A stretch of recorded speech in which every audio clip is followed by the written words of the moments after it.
Welcome back to Nick Lenz's Comic Corner, Classic/Known Classic. This is episode number 1646 and Doubleshot number 1540. You might notice, though, that the previous episode for the series is not fully uploaded. It's still processing, and I uploaded this thing last frickin' night. Yep. This is discussing two particular, one is a mini-series. The other one is the first trade of an ongoing series that was in hiatus for a while, and I think it's still being published. As far as I can tell, it's still published. It's been publishing, Yellow's publishing since like 2015, which, okay, don't worry about that. Okay. Now, this first book is, now I've talked about these characters before in other books, but as for a book of their own, no. I've never talked about any of their books of their own before, but these are characters who first appeared back in Peter Parker, The Spectacular Spider-Man, issue 64, created by Bill Mantlo. And these characters are amazing. And yes, when I say the names, you're probably like, wait, did these guys have a TV show? Yes, they did. Lasted a couple years for Barbara Accident. Cloak and Dagger. Shades of Grey. Yep. Now, part of this, basically, this particular mini-series coming out, which came out actually back in 2018. The last special appearance part of this was appearing in Secret Empire. Yep. They appeared in Secret Empire for a few of the issues, plus issue Secret Warriors. But you probably guess, oh, that doesn't count because the thing was awful. Well, the last appearance part of that was in the Amazing Spider-Man, which I'll do a comic history on them in the future. This miniseries was released in 2018, Now, this is done by Dennis Hopeless. Now, to date, this is the only book I can think of that he's worked on for them. And this is actually also the very first Cloak and Dagger series released in quite some time. Yes. The last official Cloak and Dagger book was released back in 2011. And it was a one-shot for Spider Island, which I kind of count this, even though this is technically Volume 5, you can also kind of count this as Volume 6. Mainly because the fact you have that one-shot for Cloak and Dagger. Yeah, but I'll discuss that more about them in the comic history. Most of this one, we have Dagger and Cloak, where they're separate from each other, because from what I can tell, apparently Cloak has sort of a controlling nature when it involves Dagger, because it has been implied for decades that Cloak is in love with Dagger. But for some reason, they can't be together. I'm not really sure why that is. Now, I should point out, though, in the Ultimate Universe, they're a couple. In the regular universe, no. As a matter of fact, these two have never dated each other. These two have known each other since they were teenagers. And they've never been in a relationship like that. Nope. I think Cloak wants to do it. I think some writers probably want to do it. But I think somebody at Marvel is saying, no, you can't do it with these two. And because their powers, I'm not really sure what it is. Now, Cloak himself is being accused of a series of murders, and Dagger is the one investigating them. Yes, apparently Dagger is being sort of like basically, she operates as sort of like a consultant for the police department. I think it's supposed to be like in LA, I think it's supposed to take place in. If I'm not mistaken, I think it's LA. Yeah, it's in LA. Yeah, basically Dagger acts as consultant for the LA Police Department. And there is a series of gray husk popping up all over LA. And the only person's powers who could be the one basically involved with this is Cloak's. Except Cloak is not the ex-person behind this. Oh no. The person behind this is basically a guy called Gray. Yes. No, it's not because of his hair, because of his gray skin. Just a monster who pops up in this volume. And then, as soon as this volume wraps up, he's never mentioned ever again. But even though this was, in fact, the very first, series for Cloak and Dagger in 7 years, or at least anything for something associated with their name on it, this actually is pretty good. Dennis Hopeless does a great job developing this mystery, and the fight scenes here, and we also have some flashbacks of, you see Dagger in some early attires. Now, this is her most current attire that she has. Though on the back of the attire, now this attire right here, this is our most noteworthy attire. When people think of Dagger, is that particular look for her. Also, Cloak is in relation with a woman, and Apparently, they use as cover as if these two sleep together is basically his cloak. Now, the thing is, I'm not really sure of why in the world Marvel allowed these two to become a couple. I mean, they've been together since the 80s. Why can't these two become a couple? Don't know. Would it work? Possibly, but Marvel has never tried it. I think fans have wanted to see this for a long time. I mean, I first heard about these characters when I was reading comics. I think these two are absolutely great characters. I'm going to give this book a 9 out of 10. It's a damn good book. Now, here's the thing. Since this miniseries wrapped up, they popped up in one more miniseries, which was the first comic, which was a 3-issue miniseries originally released digitally for 6 issues. But here's the thing. Those are 3 of 13 appearances they made over the course of 3 years. Yes, since this series wrapped up, which was 3 years ago, they've only made 13 appearances since then. Appeared in 2 issues of Absolute Carnage. It was Absolute Carnage Lethal Protectors, issues 2 and 3.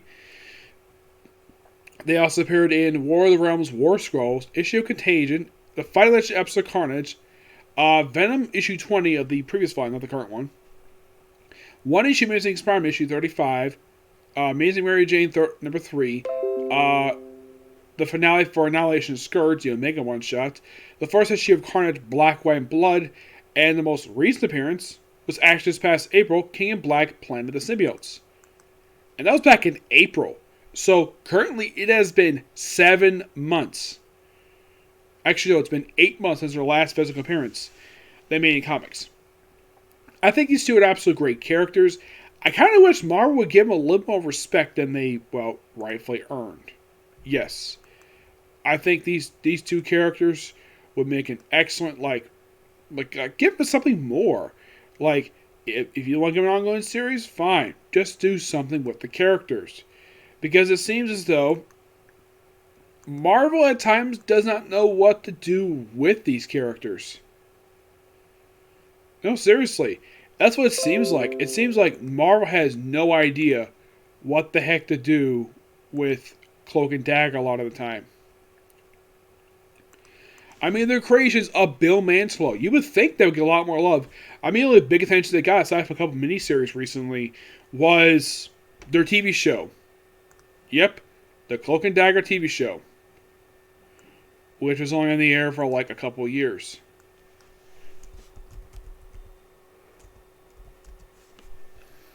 Yeah, it was only on the air for 2 seasons, and it aired on... What was the channel? It was... I think it was ABC Family aired on. I believe so. Oh, Freeform. Yeah, they are in Freeform, which was previously...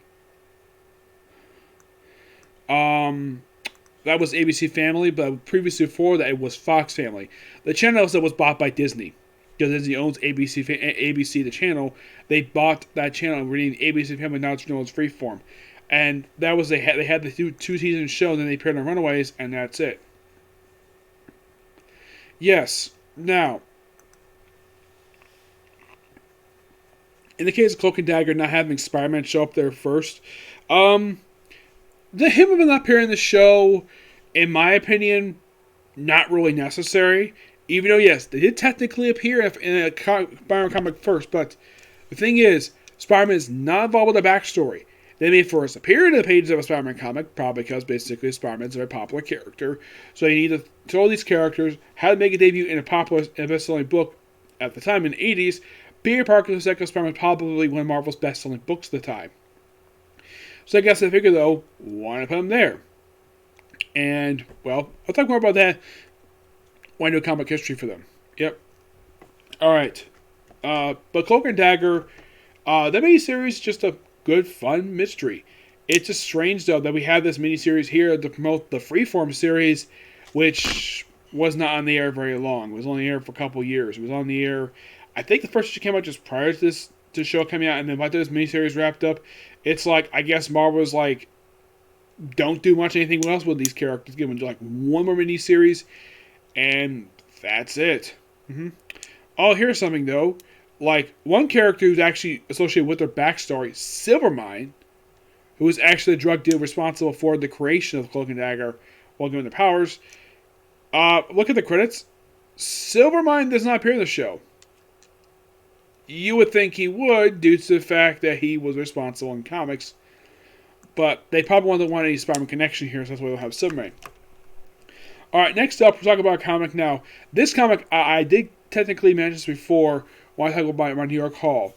But this particular book here, I've always wanted to talk about because I thoroughly enjoyed this book. And thing is, the creative team of this book had put the book on hiatus briefly just so they could work on Wonder Woman. What book is that? Black Magick. Written by Greg Rucka, artwork by Nicola Scott.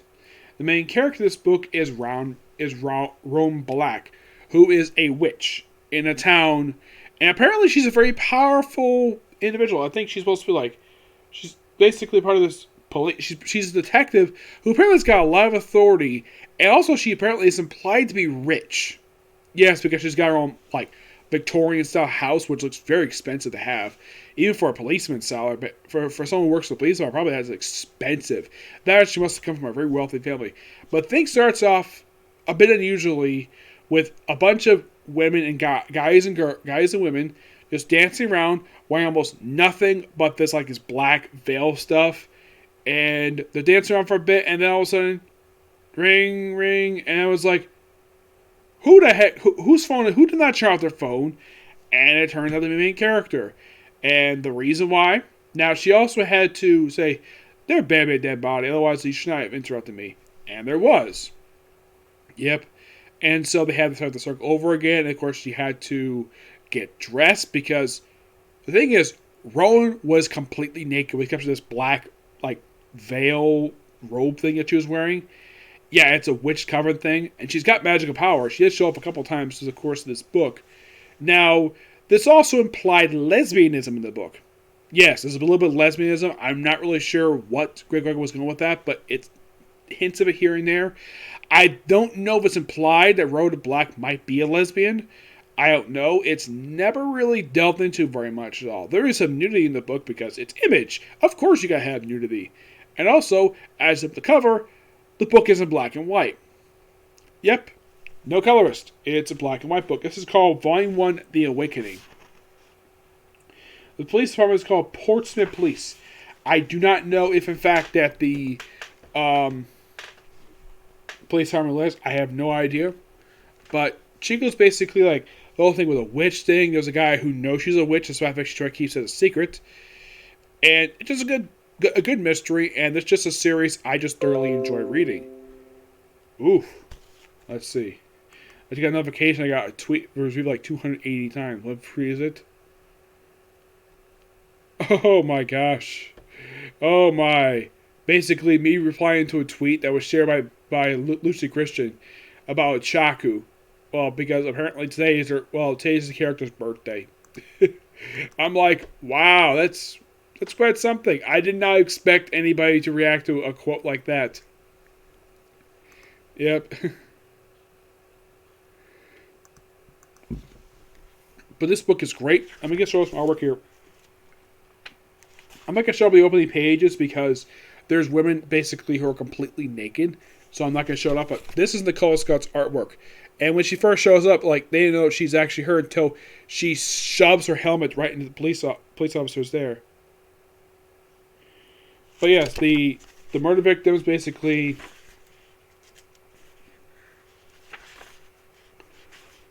Now you're probably thinking, where's the body?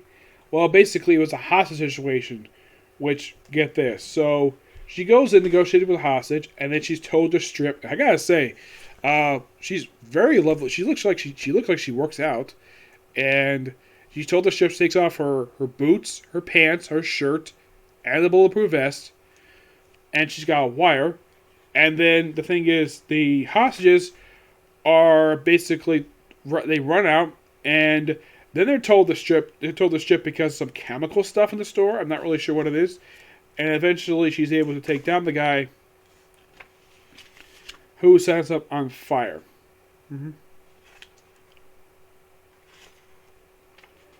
Yep. Also, we see the fact that I'm not going to show the actual burning.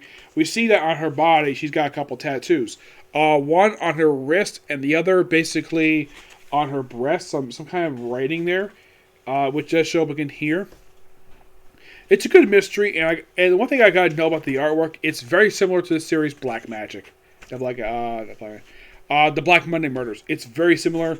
I don't know if, in fact, Nicola Scott worked on that book too, but at the end of this book, after solving a little mystery here, there's a character that pops up in here that looks suspiciously like that character from Black Monday Murders. Yeah, there's a white-skinned woman.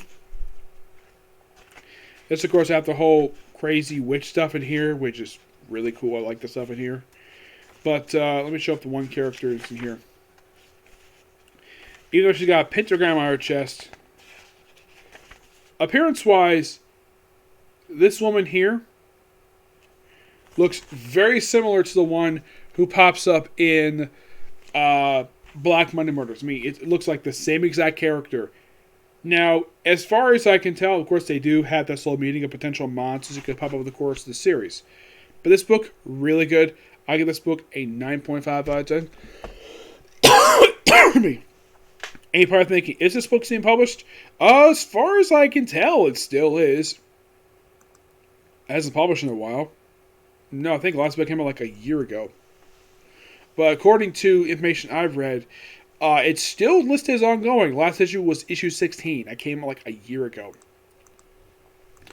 And this is, well, a few trade paperbacks to collect this series. It's a good series. I love the Black Magick book. There is, this is part of the Book of Shadow story arc. And there's actually a trade which I don't have here. This one collects the first, I don't think it's the first 11 issues. I think it's more like the first 5.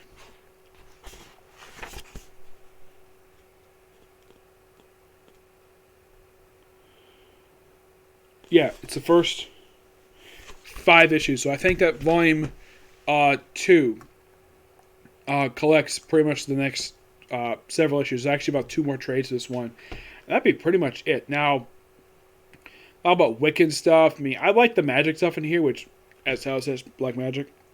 I mean, the only reason I was drawn to this book was because of the creative team of the book, Greg Rucka and Nicola Scott. Like, I'm a big fan of Greg Rucka. I met the guy in person. I think this was about 2 years ago, I think it was, 2 or 3 years ago. And here's something a bit surprised, though. Like, I sent him a tweet. I think it was after the first time I was supposed to meet him, but he decided to pull out due to the fact he got sick. I think it's back in 2018 I met him. Where surprisingly, he knew exactly who I was, which, despite the fact he and I never met each other before, we never see each other before, this is the first time I met and he knew exactly who I was. The reason, because I sent him a tweet saying, I'm sorry I missed you, like, I was hoping to see you at Comic-Con, I heard you, like, and then apparently, like, this was at MakeCon Tampa, was supposed to see it, and then at MakeCon Orlando the following year, this was in 2018, he's there. I'm like, that's a shocker. He's there, and, well, he was listed there, so I figured out, and he knew exactly who I was. I'm like, okay. I did talk to him for a bit. Very nice guy to me in person, and he very much appreciates some of the questions I ask him. Like, a lot of these creators that I meet really love the questions I ask them. I don't ask anything offensive, though I'm not going to talk about Matt Bat. That's something else altogether. But a lot of the creators I do meet, they do appreciate what I talk to them about, because I talk about their work, how they feel about certain characters that they probably worked on in the past, how they think about the live-action version of them. Like, for example, I asked one of the co-creators of the Elongated Man, and I think this is the only guy who's left alive who actually worked on the original appearance, and apparently he had no idea. And the guy was about 90. He had no idea Elongated Man was on TV. Yeah, he had no idea about this until I told him.